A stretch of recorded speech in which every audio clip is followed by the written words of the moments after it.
Hello aspirants.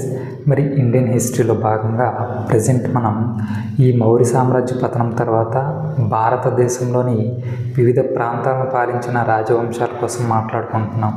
మరి అందులో భాగంగానే ప్రీవియస్ క్లాస్లో శుంగ వంశం కోసం పూర్తిగా మాట్లాడుకోవడం జరిగింది. మరి ఈరోజు క్లాస్లో దానికి కంటిన్యూషన్గా మాట్లాడుకునేది ఏంటి అంటే ఈ కన్వ వంశం. మరి ఈ కన్వ వంశాన్ని స్థాపించిన వ్యక్తి ఎవరండి? వాసుదేవ. ఎవరండి? వాసుదేవ. వీళ్ళు సాధారణంగా బ్రాహ్మణ వర్ణానికి చెందినవారండి. బ్రాహ్మణ వర్ణంలో కన్వాయన అనే గోత్రానికి చెందినవారు. అంటే కన్వాయన గోత్రజులు. అందుకనే వీరి యొక్క వంశానికి కన్వ వంశం అని చెప్పేసి పేరు. ఓకే, మరి మగధ పైన ఈ కన్వ వంశం అనేది ఎలా స్థాపించబడిందండి? ఈ వాసుదేవ ఎవరైతే ఉన్నారో ఇతను శుంగ వంశ చివరి రాజు అయినటువంటి ఎవరండి? శుంగ వంశ చివరి రాజు ఎవరండి? అతను దేవభూతి. ఈ దేవభూతి వద్ద మొదట్లో ఒక మంత్రిగా పనిచేసేవాడు. తరువాత కాలంలో ఈ దేవభూతిని వధించి మగధ పైన కన్వ వంశ స్థాపన అనేది చేయడం జరుగుతుంది. ఓకే, మరి మనకి ఈ విషయం అంతా కూడా ఎలా తెలుస్తుంది సార్ అంటే దీనికి ప్రధాన ఆధారంగా మనం హర్ష చరిత్ర అనే పుస్తకాన్ని చెప్పుకుంటామండి. ఏంటండి? హర్ష చరిత్ర. మరి ఈ హర్ష చరిత్ర పుస్తకాన్ని రాసిన వ్యక్తి ఎవరండి? బాణభట్ట అలియాస్ బాణుడు. ఓకే, మరి ఈ బాణుడు సాధారణంగా పుష్యభూతి వంశానికి చెందినటువంటి హర్షవర్ధనుడి ఆస్థానంలో ఉండేవాడు. మరి ఇతను చేసిన ఇతర ప్రధానమైన రచనలు ఏవి అనగా కాదంబరి,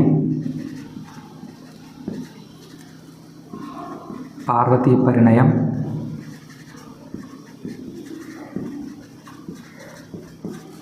అలాగే ఇంకోటి ఏంటంటే చండీ శతకం. ఓకే, అయితే ఇలా కన్వ వంశ స్థాపన జరిగిన తర్వాత రాజధానిని విదిశా నుంచి పాటలీపుత్రానికి మార్చడం జరుగుతుందండి. ఏంటండి? విదిశా నుంచి పాటలీపుత్రానికి మార్చడం జరుగుతుంది. పాటలీపుత్ర అంటే ప్రజెంట్ డే ఏంటండి? పాట్నా, బీహార్లో ఉంది. ఓకే, శుంగ వంశ పాలన జరిగేటప్పుడు విదిశా అనేది రాజధానిగా వ్యవహరించడం జరిగింది. మరి వీళ్ళు కన్వ వంశం వచ్చిన తర్వాత రాజధానిని పాటలీపుత్రానికి మార్చడం జరుగుతుంది. ఓకే, అది అయితే ఈ కన్వ వంశం అనేది సాధారణంగా 45 సంవత్సరాలు మాత్రమే పాలించడం జరుగుతుందండి. అంటే అతి తక్కువ కాలం అన్నమాట. అంటే ఎప్పటి నుంచి ఎప్పటి వరకు అంటే 73 BC నుంచి 28 BC వరకు, అంటే దాదాపు 45 సంవత్సరాలు మాత్రమే పాలించడం జరుగుతుంది. అయితే వీళ్ళు అతి కొద్ది కాలం పాలించినప్పటికీ కూడా ఈ కాలంలో వీళ్ళు ప్రధానంగా బ్రాహ్మణ మతం యొక్క అభివృద్ధికి పాటుపడ్డారన్నమాట. ఏంటండి? బ్రాహ్మణ మత అభివృద్ధికి వీళ్ళు కృషి చేయడం జరుగుతుందండి ఈ తక్కువ కాలంలో. మరి ఈ 45 సంవత్సరాల కాలంలోనే ఈ కన్వ వంశానికి సంబంధించి ఎంతమంది అండి పాలన గావించడం జరుగుతుంది? 4. అంటే 4 పాలకులు ఈ 45 సంవత్సరాల్లో పాలించడం జరుగుతుంది. మరి వాళ్ళు ఎవరండి? ఒకరు వాసుదేవ అంటే కన్వ వంశ స్థాపకుడు, ఇంకొకరు భూమిమిత్ర, ఇంకొకరు నారాయణ, ఇంకొకరు సుశర్మ అన్నమాట. ఇతనే కన్వ వంశంలో చివరి రాజు. ఓకే, అయితే మనకి పురాణాల ప్రకారం ఏమని చెప్తున్నారు అంటే మన శాతవాహన రాజు సిముక ఎవరైతే ఉన్నారో అతన్ని శ్రీముఖుడు అని చెప్పేసి పిలుస్తారు.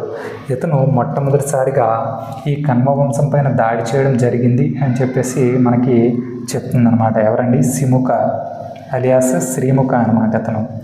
ఇతను మన శాతవాహన రాజు.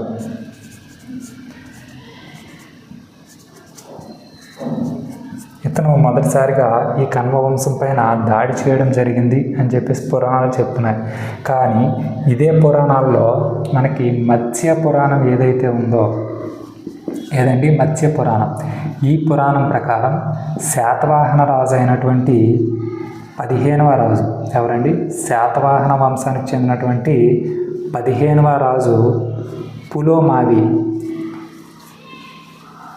ఇతన్ని పూర్తిగా పులోమావి 1 అని చెప్పేసి కూడా చదువుతారు. ఓకే, ఈ పులోమావి ఈ కన్వ వంశం యొక్క చివరి రాజు ఎవరైతే ఉన్నారో ఈ సుశర్మపై దాడి చేసి మగధ పైన ఈ ఒక 10 సంవత్సరాల పాటు పాలన కావించడం జరుగుతుంది అని చెప్పేసి మనకి మత్స్య పురాణం చెప్తుందండి. 10 సంవత్సరాల పాటు పాలన గావించడం జరుగుతుంది. ఇలా దక్షిణ భారతదేశం నుంచి ఉత్తర భారతదేశంలో ఆధిపత్యం చూపించిన మొదటి వ్యక్తిగా పులోమావి వన్ని మనము చెప్పడం జరుగుతుందన్నమాట. ఓకే, ఇంతటితో ఈ కణ్వ వంశం అనేది ప్రతిష్ట అనేది కోల్పోయి ఈ కణ్వ వంశం అనేది అంతం కావడం జరుగుతుంది అని చెప్పేసి మనకి చరిత్ర అనేది చెప్తుంది మనకి. ఓకే, మరి అది మనకి ఏంటి అంటే కణ్వ వంశానికి సంబంధించి. మరి తర్వాత మాట్లాడుకునే వంశం ఏది అంటే చేది వంశం. ఒకసారి చూడండి. మరి మనం నెక్స్ట్ మాట్లాడుకోవాల్సిన వంశం ఏంటండి? చేది వంశం. ఈ చేది వంశం కోసం మనకి మహాభారతంలో కూడా ప్రస్తావించడం జరిగిందండి. ఎక్కడండి? మహాభారతం. మరి మహాభారతంలో చేది వంశం లేదంటే చేది రాజ్యానికి సంబంధించిన సమాచారం ఏంటి అనేది ఒకసారి నీట్గా వినండి. సాధారణంగా ఈ మహాభారతంలో ఈ చేది రాజ్యానికి సంబంధించి ప్రముఖమైన కీలక పాత్ర ఎవరు అంటే శిశుపాలుడు అండి. ఎవరండి? శిశుపాల. మరి ఈ శిశుపాలు యొక్క తండ్రి తల్లి ఎవరు అంటే దమఘోష, అలాగే శృతస్రవ. ఎవరండి? శృతస్రవ. ఈ శృతస్రవ ఎవరైతే ఉన్నారో ఈవిడ వాసుదేవ అనే వ్యక్తి యొక్క సోదరి అన్నమాట. అంటే వాసుదేవుని చెల్లి అనుకోండి. మరి ఈ వాసుదేవుడు ఎవరు అంటే శ్రీకృష్ణుడి యొక్క తండ్రి. వాసుదేవుడు ఎవరండి? శ్రీకృష్ణుడి తండ్రి. అంటే శృతస్రవ శ్రీకృష్ణుడికి ఏమవుతుందండి? మేనత్త అవుతుంది. దీంతో శిశుపాలుడు శ్రీకృష్ణుడికి ఏమవుతాడండి? బావ అవుతాడు. ఓకే, సాధారణంగా శిశుపాలుడు పుట్టేటప్పుడు అతనికి ఒక 3 కళ్ళు 4 చేతులు ఇలా ఒక రాక్షసుల్లా పుడతాడు. అది శ్రీకృష్ణుడి చేతిలో పడగానే అతనికి అవన్నీ కూడా మాయమయ్యి 2 చేతులు 2 కళ్ళు అలా సాధారణ మానవుడిగా ఉండడం జరుగుతుంది. అయితే శ్రీకృష్ణుడి అంటే శిశుపాలుడికి పడదు. ఎందుకు పడదు అంటే శ్రీకృష్ణుడికి తెలుసు. సాధారణంగా ఈ శిశుపాలుడు ఎవరు అంటే ఒకసారి నీట్గా వినండి. అంటే ఒకానొక సమయంలో విష్ణుమూర్తికి అంటే విష్ణుమూర్తిని తమ ప్రాణంగా భావించే ద్వారపాలకులు 2 ఉంటారు. వాళ్ళు ఎవరండి? జయ, విజయ. సో ఒకానొక సమయంలో కొంతమంది ఋషివర్యుల యొక్క శాపం వలన ఈ జయ, విజయులు మహావిష్ణువుకి ఒక 3 జన్మల పాటు శత్రువులుగా జన్మించడం జరుగుతుందన్నమాట. అందులో ఒక జన్మలో హిరణ్యాక్షుడు, హిరణ్యకశిపుడు, ఇంకో జన్మలో రావణుడు, కుంభకర్ణుడు, ఇంకొక జన్మలో ఈ శిశుపాలుడు, అలాగే దంతవక్రుడు అనమాట. సో అలా జయ అనే ద్వారపాలకుడు శిశుపాలుడిగా జన్మించడం జరుగుతుంది. అయితే శిశుపాలుడు పుట్టగానే మన శ్రీకృష్ణుడు ఈ శృతస్రవకు ఒక వరం ఇస్తాడు. శిశుపాలుడు యొక్క వధ అంటే శిశుపాలుడు ఎప్పుడైనా నా చేతిలోనే చనిపోతాడు, కాకపోతే అతనికి ఒక 100 తప్పుల వరకు అంటే 100 నేరాలు చేసినంత వరకు కూడా అతన్ని క్షమించడం జరుగుతుంది అని చెప్పేసి మన శ్రీకృష్ణుడు శృతస్రవకు చెప్పడం జరుగుతుంది అనమాట. సో అదే అదునుగా తీసుకొని ఒక సమయంలో ధర్మరాజు రాజసూయ యాగం చేసినప్పుడు శిశుపాలుడు కూడా అక్కడికి వస్తాడనమాట. వచ్చి నానా బీభత్సం చేసేస్తాడు. మన శ్రీకృష్ణుడిని, భీష్మ పితామహుల్ని, తర్వాత మిగతా పాండవుల్ని, ద్రౌపదిని, వీళ్ళందరినీ కూడా నానా మాటలు అంటాడు. శ్రీకృష్ణుడు స్టార్టింగ్లో చాలా సహనంగా ఉంటాడు. అయితే ఎప్పుడైతే 100 మిస్టేక్లు అనేవి కౌంట్ అయిపోతాయో శ్రీకృష్ణుడు వెంటనే సుదర్శన చక్రం తీసి శిశుపాలు యొక్క తల నరికేయడం జరుగుతుంది. ఈ కథ అంతటినీ కూడా మనం ఏమంటామంటే శిశుపాల వధ అని చెప్పేసి పిలుస్తాం. మరి ఈ స్టోరీ అంతా మనకి ఎక్కడ దొరుకుతుంది సార్ అంటే శిశుపాల వధ అనే పుస్తకంలో దొరుకుతుందండి. మరి ఈ పుస్తకాన్ని సంస్కృత భాషలో రాసిన వ్యక్తి ఎవరు అంటే మహాకవి మాగ. ఎవరండి? మాగ. ఇతన్నే కొంతమంది మాగుడు అని చెప్పేసి కూడా పిలుస్తారు. ఓకే, ఇది అయితే ఇప్పుడు మనం సంస్కృతంలోని ఈ మహాకావ్యం కోసం మాట్లాడుతున్నాం కాబట్టి ఒకసారి స్టాటిక్ పాయింట్ ఆఫ్ వ్యూలో ఇప్పుడు నేను చెప్పే విషయాన్ని గుర్తుపెట్టుకోండి. ఏంటండి? సంస్కృతంలో చేసిన 5 రచనలను పంచమహాకావ్యాలుగా గుర్తించడం జరిగింది. మరి ఏంటి సార్ ఆ 5 మహాకావ్యాలు అంటే శిశుపాల వధ 1, 2 కుమార సంభవం, 3 రఘువంశం. మరి కుమార సంభవం, రఘువంశం ఈ 2 రాసిన వ్యక్తి ఎవరండి? కాళిదాసు. సంస్కృతంలోనే రచించడం జరిగింది. ఓకే, తర్వాత 4 నైషధ చరిత్ర. మరి ఈ పుస్తకాన్ని రాసిన వ్యక్తి ఎవరండి? శ్రీహర్ష. మరి 5వ రచన ఏంటి అంటే కిరాతార్జునీయం. ఏంటండి? కిరాతార్జునీయం. ఈ పుస్తకాన్ని రాసిన వ్యక్తి ఎవరండి? భారవి. ఓకే, ఇలా ఈ 5 సంస్కృత మహాకావ్యాలను కూడా మనము పంచమహాకావ్యాలు అని చెప్పేసి పిలుస్తున్నామండి. ఏమని? పంచమహాకావ్యాలు. ఓకే, అయితే ఇదంతా ఎక్కడి నుంచి వచ్చింది అంటే మహాభారతంలో చేది రాజ్యం కోసం ఏ విధమైన సమాచారం ఉంది అనే విషయం మాట్లాడుకునే నేపథ్యంలో ఇదంతా కూడా వచ్చింది. ఓకే, ఏదైనా ఎక్కువ చెప్పుంటే క్షమించండి, కాకపోతే తెలుసుకోండి, ఎప్పటికైనా మంచిది. ఓకే, ఈ చేది రాజ్యం లేదంటే చేది వంశం అనేది ఏదైతే ఉందో మనకి కళింగ ప్రాంతం ఏదైతే ఉందో అంటే ప్రజెంట్ డే మనకి ఒడిస్సా అనమాట. ఓకే, ఈ రీజియన్లో పాలన గావించడం జరుగుతుంది. ఓకే, ఇది మహాజనపదంగా ఉండేటప్పుడు ఎప్పుడండి? చేది అనేది మహాజనపదంగా ఉండేటప్పుడు దీని యొక్క రాజధాని ఏంటండి? సూక్తిమతి. ఓకే, కానీ తర్వాత కాలంలో ఈ కళింగను అంటే ఈ ప్రాంతంలో చేది వంశం అనేది పాలన గావించినప్పుడు దీని యొక్క రాజధాని ఏది అంటే కళింగా నగరి. ఏదండి? కళింగా నగరి. ఇది గుర్తుంచుకోండి. ఓకే, అయితే ప్రారంభంలో ఈ మగధ పైన నందవంశం అనేది పాలన గావించినప్పుడు ఈ కళింగ వంశాన్ని అంటే కళింగ ప్రాంతాన్ని మహాపద్మనందుడు ఓడించి ఆక్రమించుకోవడం జరుగుతుంది. ఆక్రమించుకొని ఈ కళింగలో ఉండే ఒక జైన తీర్థంకర విగ్రహాన్ని మగధకు పట్టుకెళ్ళిపోవడం జరుగుతుంది. ఓకే, అప్పుడు వీళ్ళు ఏంటి అంటే నందవంశం యొక్క ఆధీనంలో పనిచేయడం జరుగుతుంది, అంటే పాలన చేయడం జరుగుతుంది. తర్వాత నందవంశం ఎప్పుడైతే అంతమైపోతుందో మళ్ళీ ఈ చేది రాజ్యం అనేది ఫ్రీ అవుతుంది. మళ్ళీ మౌర్యులు పాలన గావించినప్పుడు మన అశోకుడు కళింగ యుద్ధం చేసి మళ్ళీ ఆ కళింగ ప్రాంతాన్ని వీళ్ళ అంటలోకి తీసుకొచ్చడం జరుగుతుంది. తర్వాత మళ్ళీ మౌర్యులు అంతమైపోయిన తర్వాత మళ్ళీ ఇప్పుడు ఏంటంటే చేది రాజ్యం అనేది స్వతంత్రం అవడం జరుగుతుంది. సో ఇలా అంటే ఒకసారి ఆధీనంలో ఉండి ఒకసారి స్వాతంత్రం పొంది ఇలా ఏర్పడిన ఈ చేది వంశం లేదంటే చేది రాజ్యం ఏదైతే ఉందో దీంట్లో ప్రముఖంగా మాట్లాడుకోవాల్సిన వ్యక్తి ఎవరు అంటే కారవేల అండి. ఎవరండి? కారవేల లేదంటే కారవేలుడు.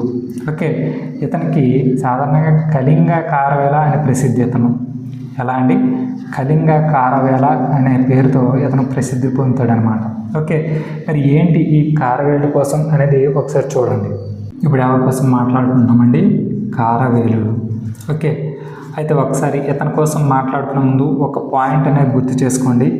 ఈ చేది వంశాన్ని ఏర్పాటు చేసిన వ్యక్తి అంటే స్థాపించిన వ్యక్తిగా మనం ఎవరిని చెప్తామంటే మహామేఘవాహన అనే వ్యక్తిని చెప్తామండి. ఎవరండి? మహామేఘవాహన అని చెప్పేసి పిలుస్తారు. కాబట్టి ఈ వంశాన్ని మహామేఘవాహన వంశం అని కూడా పిలుస్తారండి. ఏంటండి? చేది వంశాన్ని స్థాపించిన వ్యక్తి ఎవరంటే మహామేఘవాహనుడు. అందుకని ఈ వంశాన్ని మహామేఘవాహన వంశం అని చెప్పేసి కూడా పిలుస్తారు. ఓకే, ఈ వంశంలో మొత్తంలో కూడా మనం మాట్లాడుకోవాల్సిన వ్యక్తి అలాగే ఎగ్జామ్ పాయింట్ ఆఫ్ వ్యూ తెలుసుకోవాల్సిన వన్ అండ్ ఓన్లీ వ్యక్తి ఎవరు అంటే కారవేలుడు. ఓకే, మరి ఇతను ఏంటి అంటే చేది వంశంలోనే గొప్ప రాజు అనమాట. అందులో అండి చేది వంశం మొత్తంలో కూడా గొప్ప రాజు ఇతను. మరి ఇతనికి ఉండే బిరుదులు ఏంటండి? ఇతన్ని కళింగాధిపతి అంటారు, అలాగే కళింగ చక్రవర్తి అంటారు, అలాగే మూషికాధిపతి అంటారు, అలాగే మహావిజయుడు అంటారు,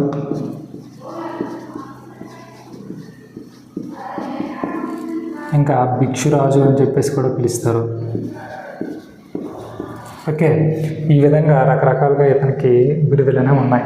ఓకే, మరి ఈ కారవేలుడు కోసం మనకి దాదాపు 80 నుంచి 90% సమాచారం మొత్తం కూడా మనకి తెలియపరిచే ఆధారం ఏది అంటే హతిగుంఫా శాసనం. ఏదండి? హతిగుంఫా శాసనం. ఒకసారి చూడండి. సాధారణంగా ఈ కారవేలుడు ఒరిస్సా రీజియన్లోని భువనేశ్వర్ సమీపంలో ఉండే ఎక్కడండి? భువనేశ్వర్ సమీపంలో ఉండే ఉదయగిరి కొండల్లో ఎక్కడండి? ఉదయగిరి పర్వతాల్లో ఇతను ఒక 3 గుహాలయాలు అనేవి తొలపిస్తాడండి. ఏంటండి? 3 గుహాలయాలు అనేవి తొలపించడం జరుగుతుంది. మరి ఏంటి ఆ గుహాలయాలు అంటే 1 రాణి గుంఫ, 2 గణేష్ గుంఫ, 3 హతిగుంఫ. ఈ హతిగుంఫనే తెలుగులో ఏమని పిలుస్తామంటే ఏనుగు గుహ అని చెప్పేసి పిలుస్తారండి. ఓకే, అయితే కారవేలుడు ఈ హతిగుంఫ అనే గుహలో ఒక శాసనాన్ని లిఖించడం జరుగుతుంది. అదే మనకేంటి అంటే హతిగుంఫ శాసనంగా ప్రసిద్ధి పొందుతుంది అన్నమాట. ఎలా అండి? హతిగుంఫ శాసనంగా ప్రసిద్ధి పొందుతుంది. దీన్నే మనము ఏనుగు గుహ శాసనం అని కూడా పిలుస్తామన్నమాట. ఓకే, అయితే ఈ గుహలన్నిటికి కూడా జైన మతస్థులకు దానం చేయడం జరుగుతుంది. అది రెండో విషయం. ఓకే, మనకి ఇక్కడ ఈ హతిగుంఫ శాసనంలో కారవేలుడి కోసం ఎలాంటి సమాచారం అందింది సార్ అంటే చూడండి, ఈ కారవేలుడు అంట శాతవాహన రాజు అయినటువంటి శాతకర్ణి 1 ఎవరైతే ఉన్నారో, అంటే మొదటి శాతకర్ణి ఎవరైతే ఉన్నారో ఇతను పాలన చేస్తున్నప్పుడు ఈ కళింగ రాజు ఈ శాతవాహన రాజ్యం పైన దాడి చేసి శాతకర్ణి 1ను ఓడించి వీరి యొక్క రాజధానులు లేదంటే ప్రధాన ప్రాంతాలు ఏవైతే ఉన్నాయో మూషిక నగరం అలాగే పితుండ నగరం ఈ రెండింటినీ కూడా ధ్వంసం చేయడం జరిగింది. అలాగే గాడిదలతో దున్నించడం జరిగింది అని చెప్పి మనకి ఈ హతిగుంఫ శాసనం ద్వారా తెలుస్తుంది. ఓకే, అలాగే శుంగ వంశరాజు ఎవరైతే ఉన్నారో అంటే పుష్యమిత్ర శుంగ, ఇతనిపై కూడా దండయాత్ర చేసి ఇతన్ని ఓడించడం జరిగింది అని చెప్పి ఈ శాసనంలో మనకి మెన్షన్ చేయడం జరిగిందండి. ఓకే, అలాగే ఇంకా ఏమని చెప్పారు, ఇతను ఉదయగిరి పర్వతాల్లో 3 గుహాలయాలు తొలపించాడు. అవే మనకి రాణి గుంఫ, గణేష్ గుంఫ, హతి గుంఫ. వీటిని జైన మతస్థులకు దానం చేయడం జరిగింది అని చెప్పేసి కూడా మనకి మెన్షన్ చేయడం జరిగింది. సాధారణంగా ఈ కారవేలుడు ఎవరైతే ఉన్నారో ఇతను జైన మతాభిమాని అండి. ఎవరండి? జైన మతాభిమాని. అందుకే మనకి ఏమంటే ఇతని గురించి ఒక ఇన్సిడెంట్ ఏంటి అంటే నందవంశ పాలన జరిగేటప్పుడు మహాపద్మనందుడు కళింగ ప్రాంతం నుంచి ఏ జైన తీర్థంకర విగ్రహాన్ని అయితే ఎత్తుకెళ్ళిపోయాడో ఈ కారవేలుడు తర్వాత కాలంలో ఈ మగధను పాలిస్తున్నటువంటి బృహస్పతి అని ఒక వ్యక్తి ఉంటారండి. ఎవరండి? బృహస్పతి. సో ఈ బృహస్పతిని ఇతను ఎక్కడంటే మగధలో పాలన చేస్తాడు ఆ సమయంలో. సో మగధ పైన పాలన చేస్తున్నటువంటి ఈ బృహస్పతిని ఓడించేసి ఈ మగధలో ఉన్నటువంటి ఈ జైన తీర్థంకర విగ్రహం ఏదైతే ఉందో ఈ జైన విగ్రహాన్ని మళ్ళీ మన కారవేలుడు ఎత్తుకెళ్ళిపోవడం జరుగుతుంది అని చెప్పేసి మనకి చరిత్ర అనేది చెప్తుంది. ఓకే, అయితే ఇతను ఈ 3 గుహాలయాలనే కాకుండా దాదాపు ఇతను 117 గుహలను తొలపించాడండి. ఏంటండి? 117 గుహలను తొలపించి వాటన్నింటినీ కూడా జైన సన్యాసులకు, జైన మతస్థులకు కానుకగా అంటే దానం ఇవ్వడం జరిగింది అని చెప్పి మనకి ఇతని యొక్క చరిత్ర అనేది చెప్తుంది. మరి ఇతని కోసం ఇంకా ఏమని చెప్తున్నారండి మనకి? అలాగే ఇతని కోసం ఇంకా మనకి ఏమని చెప్తుందండి ఈ హతిగుంఫ శాసనం? ఇతను సంగమ రాజ్యాలను కూడా జయించాడు అని చెప్పేసి మనకి మెన్షన్ చేశారండి. ఏంటండి? సంగమ రాజ్యాలు. సంగమ రాజ్యాలు అంటే ఏంటండి? చోళ, పాండ్య, అలాగే చేర, ఈ రాజ్యాలు అన్నమాట. వీటిని కూడా మనవాడు జయించాడు అని చెప్పి మనకి ఈ శాసనం అనేది చెప్తుంది. అలాగే ఒకసారి వరదల కారణంగా కళింగ నగర్ అనేది వరదల కారణంగా ఈ కళింగ నగరి అంటే వీళ్ళ యొక్క రాజధాని ఏదైతే ఉందో అది నాశనమైందని, దానిని కారవేలుడు మరలా పునర్నిర్మించాడు అని చెప్పి మనకి ఈ శాసనం చెప్తుంది. మళ్ళీ ఇంకా ఈ శాసనం ఏమని చెప్పారంట, ఇతను రైతులకు సహాయంగా ఉండాలని చెప్పి అనేక పంట కాలువలను తవ్వించడము, ఒకవేళ ఏవైనా నాశనమైన ఉంటే వాటిని మళ్ళీ తిరిగి పునరుద్ధరించడము, ఇలాంటి విషయాలన్నీ కూడా ఇతను చేపట్టేవాడు అనమాట. ఇతను చూడండి, దాదాపు ఇతను ఈ పంట కాలువల కోసం అంటే రైతులకు సాగునీరు అందించే విషయంలో ఇతను దాదాపు 35 లక్షల నాణేలను ఇతను ఉపయోగించాడంటండి. ఏంటండి? 35 లక్షల నాణేలను ఈ రైతులకు సాగునీరు అందించే నేపథ్యంలో ఉపయోగించడం జరిగింది. చూడండి ఎంత ఎఫర్ట్స్ పెట్టాడో ఇక్కడ. ఓకే, అలాగే కారవేలుడు ఇంకా ఏం చేశాడంటే పశ్చిమ వైపున శాతవాహనులు తర్వాత రాష్ట్రకూటులు, రాష్ట్రకూటుల తర్వాత బోధక రాజ్యాలను వీటిని జయించి ఏంటంటే దక్కన్ ప్రాంతం మొత్తాన్ని కూడా ఇతను ఆక్రమించడం జరిగిందండి. ఏంటండి దక్కన్ రీజియన్ మొత్తాన్ని కూడా ఇతను జయించడం జరుగుతుంది. ఈ దక్కన్ రీజియన్ జయించిన తర్వాత మనవాడు ఏంటంటే ఉత్తర భారతదేశంలోకి ఎంటర్ అవుతాడు. ఉత్తర భారతదేశంలోకి ఎంటర్ అయ్యి ఈ గోరతగిరి ఏదండి గోరతగిరి అంటే మనకి ప్రజెంట్ గయా ఏదైతే ఉందో ఆ ప్రాంతం అండి. ఈ ప్రాంతంలోనూ అలాగే రాజగృహ ప్రాంతంలోనూ పాలించే రాజులపైన విరుచుకుపడతాడనమాట. విరుచుకుపడి ఆ ప్రాంతాలపైన కూడా అతను ఆధిపత్యాన్ని నెలకొల్పడం జరుగుతుంది. అలాగే ఉత్తరాపద రాజ్యాలు ఏవైతే ఉంటాయో అంటే ఉత్తర భారతదేశంలో ఉండే ప్రాంతం జయించి తన యొక్క ఏనుగులతో అక్కడ గంగా జలాన్ని తాగించాడు అని చెప్పేసి మనకి చరిత్ర అనేది చెప్తుంది. ఓకే, అయితే ఇలాంటి టైంలో మనకి యవనరాజు ఎవరైతే ఉన్నారో ఎవరండి? యవనరాజు అంటే ఇంకెవరో కాదండి, గ్రీకులు పాలించే ప్రాంతాలు ఏవైతే ఉన్నాయో ఆ ప్రాంతాన్ని మనం యవన రాజ్యం అని చెప్పేసి పిలుస్తాం. మరి అలాంటి రాజు ఎవరు అంటే డెమిట్రియస్. ఎవరండి? డెమిట్రియస్. ఈ డెమిట్రియస్ కళింగ ప్రాంతం వైపుగా దండయాత్ర చేద్దాం అనుకుంటాడు. కానీ మనోడు వరుస విజయ పరంపరలతో దూసుకెళ్తున్నాను చూసి ఈ డెమిట్రియస్ ఏం చేస్తారంటే వెనక్కి తిరిగిపోతాడనమాట, అంటే డౌన్ అవుతాడనమాట. సో అంత పవర్ఫుల్గా ఉంటాడు కార్వేలుడు ఆ సమయంలో.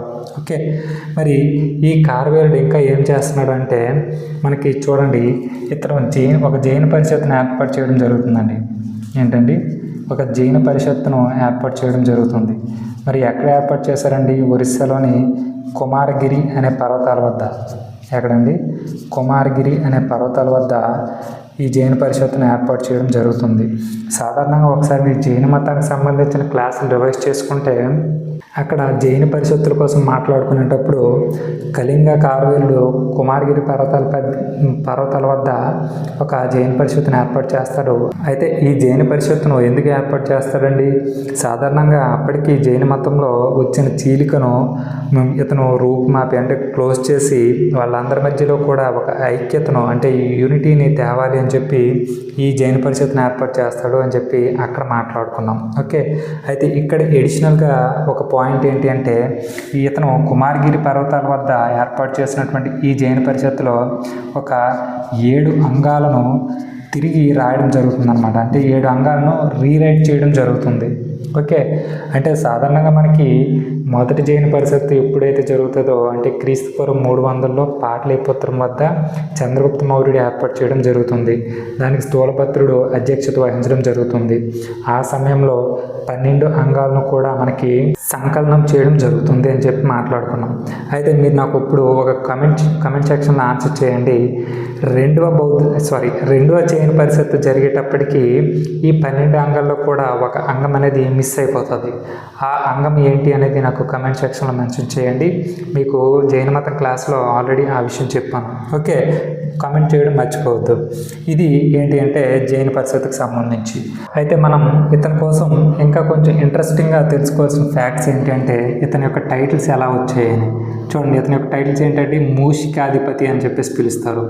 ఈ టైటిల్ అనేది ఎలా వచ్చింది అనేది మీకు ఆల్రెడీ ప్రీవియస్గా ఆ పాయింట్ రివైజ్ చేసుకుంటే మీకు తెలిసిపోతుంది. ఏంటండి, శాతవాహన రాజు అయినటువంటి 1వ శాతకర్ణిని ఓడించి అంటే ఆ ప్రాంతంలో ముఖ్యమైన నగరాలుగా ఉండే మూషిక నగరం, పితుండ నగరాలను ధ్వంసం చేయడం జరిగింది అని చెప్పి మాట్లాడుకున్నాం.